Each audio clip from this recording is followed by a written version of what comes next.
Na, aš galvoju, pirmas žingsnis. Ir būtent šį žingsnį naudoja vaikai ir puikiai susitvarko su visom baimėm. Pirmas žingsnis yra pripažinti, kad tu turi baimę.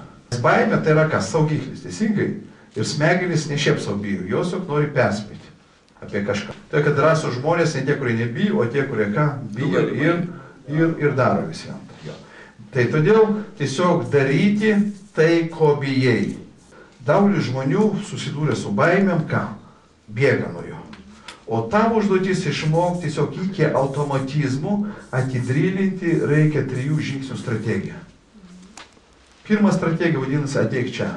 Ir čia atsiveria tavo gyvenimas super galimybė. Žiūrėkit, čia esi tu. Ir čia yra tavo komforto zona.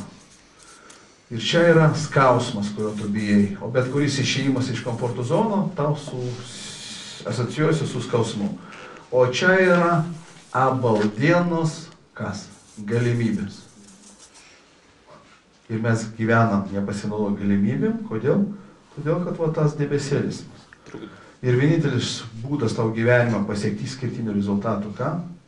Tai, ko bijai, ateik čia. Ir šiaip galima, aišku, 10 metų gydyti, aiškintis, kas vaikystėje atsitiko, bet iš principų įsigąsta žmogus dažniausiai ir išmoksta bijoti, per kiek? Per 3 sekundės. Tik supurti ir viskas. Tai kodėl mums reikia ilgiau mokytis, ką? Nugalėti. Ir iš tikrųjų, kai žmogus pasitreniruoja truputėlį, pradeda pats daryti filmukus, arba kitai žodžiais prisima atsakomybę už savo filmukų kūrimą, kas tada atsiranda? Atsiranda laisvė.